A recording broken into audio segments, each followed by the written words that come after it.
La 11, l'accueil périscolaire, c'est Madame Chavamel. Oui, donc, comme tout à l'heure avec Mme Figuière, l'augmentation des tarifs de l'accueil périscolaire, donc dans le contexte actuel que nous a expliqué Monsieur le maire, une augmentation légèrement supérieure aux augmentations habituelles, une augmentation un peu plus conséquente pour les tarifs hors commune, car les hors communes ne participent pas de l'effort général par l'intermédiaire des impôts, puisqu'ils ne les paient pas sur la commune. Et vous pourrez aussi constater un maintien des tarifs de la garderie du matin, car c'est un service où les enfants arrivent de façon échelonnée et où pas tous les enfants ne bénéficient du même temps sur ce service-là. Voilà. Question, remarque, Monsieur Sanchez. Donc là, nous abstiendrons aussi, vu que les nouveaux créneaux du mercredi sont assurés à titre gratuit, ce qui est très bien. Et par contre, ils sont contrebalancés par une augmentation en général importante de l'accueil périscolaire. Donc les Pénois supportant en plus l'accueil des familles hors commune. Donc, étant entendu que les familles pénoises doivent être bénéficier prioritairement de l'accueil périscolaire. Non, pas prioritairement. On reçoit tout le monde. On reçoit tout le monde, pas au même tarif, Sophie l'a bien dit. Les hors communes paient un tarif qui est beaucoup plus conséquent que les enfants de la commune, d'une part, et d'une autre part, c'est un service où en plus on a une augmentation de fréquentation qui est conséquente, on a été obligé de rajouter du personnel, donc c'est aussi ce qui justifie cette augmentation de tarif, et pas du tout la gratuité maintenue sur la garderie du mercredi matin. Ok, enfin, simplement je voulais souligner que c'était pas, que c'était contrebalancé finalement. Et l'idée c'est de maintenir la priorité aux Pénois, même si après c'est pas interdit qu'il y ait des familles hors commune, évidemment, qui souhaitent bénéficier des services, même en payant plus cher, mais par contre, l'idée c'est de maintenir la priorité aux Pénois. Mais la priorité donnée à tous les enfants, puisque nous avons la place d'accueillir tous les enfants, qu'ils soient pénois ou pas, du moment qu'ils sont scolarisés dans nos groupes scolaires. Voilà, alors, non, reposons bien les termes de la question, parce que ça, c'est pas des débats inutiles, effectivement. C'est pas une question de priorité aux Pénois ou pas aux Pénois. Il y a une priorité aux Pénois pour l'inscription scolaire. Après, effectivement, il y a un certain nombre de dérogations. Ces dérogations, petit à petit, nous les diminuons de plus en plus. Pourquoi ? Un enfant, grosso modo, coûte, pour la collectivité, enfin pour la mairie, 2 000 € par an. 2 000 € par an qui n'est pas couvert par les impôts d'un enfant, enfin de la famille d'un enfant, qui bien évidemment n'habite pas sur les peines.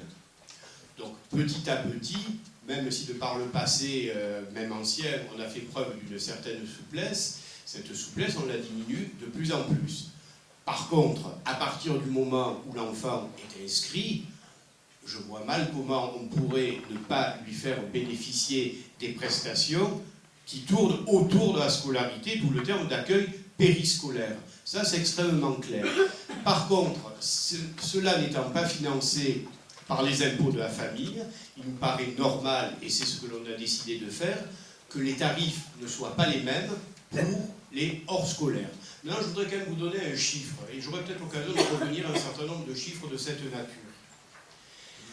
Le coût de ce service d'accueil périscolaire, la ville en prend en charge 44%. 44%.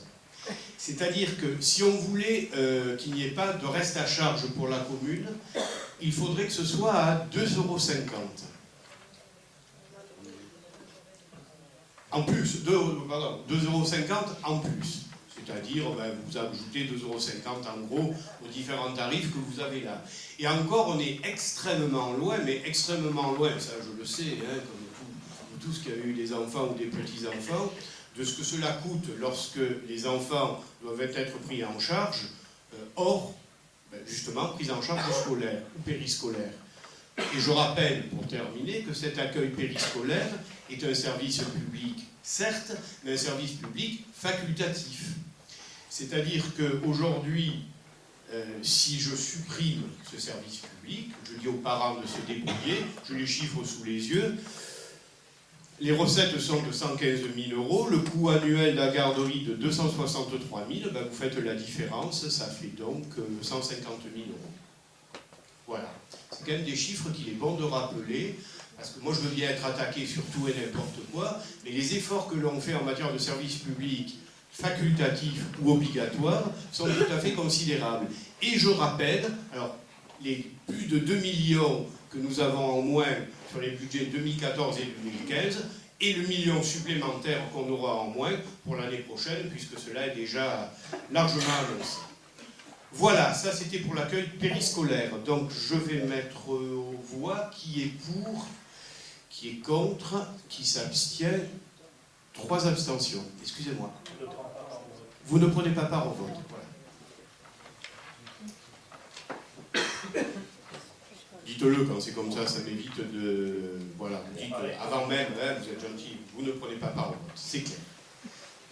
Alors, nous sommes à la 12, pour les cantines scolaires, cette fois, tarif 2016. Sophie. On ne va pas repartir sur le contexte général, moi je voulais juste préciser que ce n'est pas un tarif pour un repas, c'est un tarif pour une pause méridienne, qui est une pause de 2 heures, avec un repas servi à table, avec des aliments qui sont confectionnés sur place, avec un vrai repas, entrée, plat, fromage, dessert, avec des produits le plus possible de saison et le plus possible frais.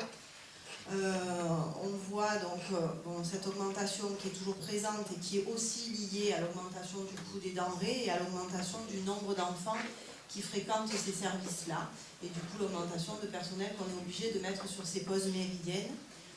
Pour aller dans le sens de ce que disait Monsieur le maire tout à l'heure, pour vous donner un comparatif de ce que ça nous coûte, la pause méridienne nous coûte environ 10,40 € par enfant.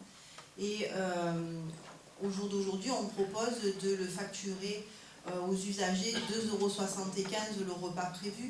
Donc l'usager ne supportera même pas un tiers de ce que cette pause méridienne nous coûte. Voilà, donc comme tout à l'heure, des tarifs hors commune qui ont considérablement augmenté pour les mêmes raisons que tout à l'heure. Des questions, des remarques? Bon, il n'y en a pas. Je crois que tu as parfaitement résumé la situation. Nous faisons payer un repas, nous allons faire payer un repas 2,75 €, soit 0,25 € de plus, donc au lieu de 2,50 €, pour un prix de revient, je fais des chiffres ronds autour de 10 €. C'est-à-dire on est dans un rapport de 75% à peu près de reste à charge. C'est pas mal. Je mets aux voix qui est pour, qui est contre, 3 contre, qui s'abstient, une abstention. Vous ne participez pas au vote, ni l'un ni l'autre. Monsieur Amaro, Madame Battini ne participe pas au vote. Merci.